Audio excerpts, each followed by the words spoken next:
Thank you so much for joining us, Senator. Absolutely, Seth. Good to be here. So I think the big question of the session is, did the voters know what they were voting on last year? With respect to which issue? Well, if you want to pinpoint individual legislators and constitutional officers, Yeah, get at it. But. I'm kidding, of course. I don't think there's ever been a time where the voters were more educated on the issues or more engaged in the process than what they've been recently, and I think that just continues to get better with each election. And I think that's prompted by, look at what's happened on the national stage. There's been so much controversy and turmoil and uncertainty that we've kind of been evolving through, and so people have become more astute as far as getting up to speed on the issues and their candidates and what's going on. So I don't think it's ever been better as far as the voters being up to speed on issues and candidates. Did they know what they were voting on, specifically on Medicaid expansion? Well, let's put it this way. That issue's been around for 4, 5, 6 years where of course, the Supreme Court case and what happened and Medicaid expansion being optional and all that. And so over those several years, each year I think the voters did become more and more educated, more and more engaged in the process. And there were, over time, the effort of those that was supportive of doing something just grew and grew and grew. And you can go right down the list, and there was very few organizations that were against doing something. And of course the legislature tried over those years to do different things, to do a waiver and some of the different PCAP, I think they called it, trying to do something to address that gap need, and was never successful, to the point that the citizens got frustrated and engaged in the initiative process, and we know that the rest is kind of history. So absolutely, I think there's probably never been an issue where they were more engaged or more educated on the issue and more passionate about trying to solve a problem than they were on what ended up resulting in Prop 2. I was listening to your debate today and actually ran some numbers. I was thinking that from the time that the ballot initiative was certified to Election Day, when people actually got to vote on it, was about 117 days. And there was actually a voter guide that the Secretary of State put out to give people information, both pro and con, on the initiatives.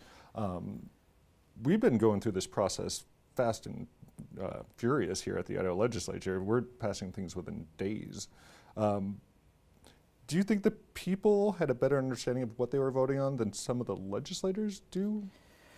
I don't know if that would be necessarily accurate. I do think that legislators are looking at it from a different vantage point than maybe in this case, if we're talking about Prop 2, than what the voters passed that basically in a mandate form, saying something needs to be done. The perspective of a lot of the legislators is, well, we need some sideboards, some controlling parameters, so to speak, as we move that forward. And that's where the big controversy, borderline fight has been. What does those guiding principles need to look like as we move this forward? One thing we do know, it's in code, it's law, and the governor has said we will fund it before we leave town. That was a pretty distinct offering that he made. And so now the only thing that's left is how much do we want our fingerprints on it? Fingerprints being those in the legislature. And we have different opinions. For me, it seemed pretty straightforward and simple that, yeah, I think there's some things that make sense. If the 90-10 match rate ever falls off, we'll take a look at it. We may not want to continue down that path. If it's ruled unconstitutional, obviously we'd need to revisit it. I believe we needed to keep the CAT fund in place and the county indigent levies in place, so we had a default position and the code to allow us to collect revenue if we had to revert back to the old system. But beyond that, I don't think there was maybe a great urgency to do a lot of sideboards at this point, knowing that we can adjust. We can ask for waivers in the future. We can vet those things out, like work requirements and those kind of things, to see if they truly make sense and the probability of maybe having those waivers approved. Wait till some of the court cases that are going on around the nation are finally adjudicated, so we know, are we on safe legal footing to move this waiver or that waiver forward. So you have just a different perspective because there's all these things that legislators are looking at that citizens you know, wasn't on the ballot for them to look at. Well, where did this narrative come from that the citizens didn't know what they were voting on? I think it's just a talking point that ends up being like anything else. You know, we all have our issues and we'll develop talking points and some of them resonate. But it's interesting to me that we, on one hand, could say, after many years of this issue being vetted every year in the legislature it's come up, but after those many years, that the citizens don't know what they're talking about, but yet they knew enough to elect me. Because those are the same people. Those are the people that are going out and they're picking me over the other guy. They're picking a senator from District 8 or 12 or 14 over the other guy. Well, there had to be some appreciation of the value of the candidates, and so when you win, I certainly would think they knew what they were doing when they voted for me. So now to suggest they don't know what they're voting on with respect to an issue that affects so many people, and let's face it, healthcare in this country is broken. I mean, it's in serious need in terms of cost and delivery of needing an overhaul, and to suggest they don't know what they were doing or weren't engaged or didn't recognize the problem, I think is a little bit, you know, I don't know if that's fair. When it comes to the ballot initiative reform that are going on in the Idaho legislature, I guess they've passed the Idaho legislature at this point, and they're going to the governor's desk. When did you first become aware that this push was out there? At the start of the session. That's the first I knew that there was an effort to make that initiative and referendum process much more difficult. And that was discussed in sidebar conversations as the session kind of migrated through the weeks, and then finally something was introduced and the ball got rolling in that regard. For me, you know, sometimes you can take a position on something and you get more information and you may change, but for me it's been pretty easy all the way through. I just recognize that as something that the timing was extremely unfortunate on. Plus I thought it was way too aggressive, and it compromised something that's in our Constitution, which is allowing the engagement of Idaho citizens to be involved in the process. And when you look at their opportunity to do that, it's pretty limited. And this is their one opportunity to say, you know what, you passed a law that I don't think you got it right, so we're going to do a referendum. Or you didn't pass a law that we think you needed, so we want to do an initiative. And I think that that's appropriate that that opportunity be given. And bottom line is, legislature is still the last line of defense. If initiative is passed, like it was years ago on term limits, the legislature looked at that and repealed that. So they still have they're still the last gatekeeper. And I just think that when you talk about our country or our state or our communities, there has to be a balance of power and an element of fairness. And I think when you kind of tweak the power too much to one area, then you don't have that healthy balance, and you create an opportunity for some discontent. I've got a lot of people asking me kind of that question of why.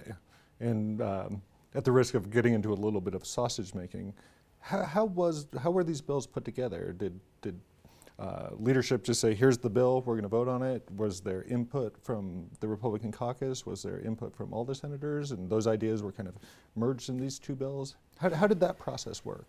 You know, and you're probably touching on something that's a little outside of my pay grade, but this I do know. There was senators and there were representatives, and the group was, in my appreciation of it, either 6 or 8, 3 or 4 from each side, from each body. And I do know they were meeting.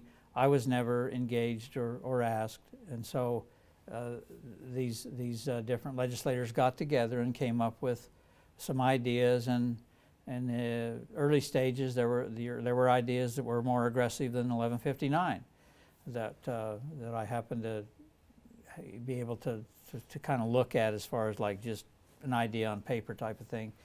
And then they eventually came up with the 1159. Now, to the extent leadership was involved, I have no idea. I don't know if they were involved or promoting behind the scenes, or if they were completely removed from the situation, so I wouldn't make any speculation on to the extent that they were actively pushing or whatever, anything. But there was no one high on the mountain saying this will happen. To my knowledge, there was not anybody saying, no or yes or so. We were talking a little bit earlier about you were comparing it to Props 1, 2, and 3. And you made a vote on Props 1, 2, and 3, and you're making a vote here, and how you've evolved throughout the years. And I think that's a good point, and I see that a little bit, in some of the freshman legislators, because it's tough. It's tough to come in and acclimate to the process and try to balance everything you have to balance. And when I came in the 2011 session, we had the Luna laws, and they were in three bills. And I'll be honest, and I've told people, I voted for those and had some anxiousness about that, a little anxiety. I didn't feel settled in my vote. And so, I can blame that on being a freshman or whatever, and maybe there was some of that. But as I've evolved over the years and been engaged more and more, these issues that I feel, a lot of it is a gut feeling, and it's how your internal feeling about things, or maybe your political or your ideological philosophy. But it's more than that. It's listening to your constituents and knowing what they want, and you have to kind of be settled in your vote. And I can tell you, with my votes on the Medicaid bills that I've been able to vote on, and the initiative bills, I'm very settled in my votes, and I feel very confident that for me and for my constituents that I've made the right votes. Has your ideology evolved, or are you just not as susceptible to peer pressure anymore? I think you maybe have a little bit of an evolution in terms of how you view issues and how they impact the state. So I think there's part of it, but I think that it's been comforting for me that I have not yielded to peer pressure. And there is some of that. I mean, let's face it, when you have leadership that wants a bill, it's tough to stand up and debate against that because they are the leaders of your body and that type of thing, and I have great respect for them. But I've come to the point in my life, in my legislative life, that they need to have respect for me when I feel strongly about something, and I have a strong opinion on something because I feel like I can back up my votes with a reasoned argument, and so I've just become very independent that way, while still respecting the roles of our leaders, and certainly I have great respect, but also I expect that to be conveyed back to me when I have valid reasons for voting contrary to what they do. Is it hard to kind of step out of the herd and do your own thing? It's a little tough sometimes, but it's, I guess, become easier and easier for me because when I feel strongly about something, I just find comfort in, and especially on these two issues, there's been so much feedback, and particularly with Prop 2, so much history that has shown the support for doing something to address that need that I just feel a comfort and I'm just settled internally in my vote. And when I go home for the session, I don't think there's going to be one thing I'm going to look back on and say, man, I wish I had that vote back. And it may happen, but I surely don't feel that now. I guess, hearing what you're saying, do you believe that there are some people that are voting to go along for the relationships, for negotiations, rather than voting their conscience? I would never want to speculate that somebody's yielding to some kind of peer or leadership pressure, but I've heard more than once the phrase that, well, just have to hold my nose and vote on that one type of thing, and maybe sometimes, and in all fairness, sometimes an issue is like a 51-49 thing. You really are torn. You really are not comfortable that it's kind of like, so it's not like it's always 100% or 90-10. And sometimes it's 51-49, and you got to do a yes or no. And so we all have some of those. Do people yield to party politics or peer pressure? I think it's safe to say that happens. But I think for the most part, when you look at the legislators in the House or the Senate, they're leaders. They're people that have risen up through, whether it be the political or community process, and they've been selected to come represent their constituents. And so there's a very high level of independent thinking that goes with that too. And so for the most part, I think they're standing up and they're being forthright in their decisions and not just, you know, to use your words, voting with the herd. Certainly sometimes there are very partisan votes that occur, and that's just, again, the nature of politics too. Well, what does this mean, and we'll get you out on this, what does this mean for the relationships the legislature has with, let's call it, the other three bodies, the courts, the governor, and the people? And maybe let's start with the people first. You know, I think it's I think it's really, and the governor is a big deal, because what he does resonates throughout the state, because that's one person that can make big decisions. So his decision making is certainly huge. But the legislature is in session for 3 months, and the old saying is, you know, keep the women and children indoors, the legislature's in session. You know, people joke about that kind of stuff. But what we're doing with some of the things that where people can go online and watch it, they can see what's going on in the session, and people are watching. And so there's kind of an instant accountability with the way the electronic media and social media is. There's a greater degree of accountability and knowledge of what we're doing that's almost instantaneous. So the legislature, as it relates to the people, we're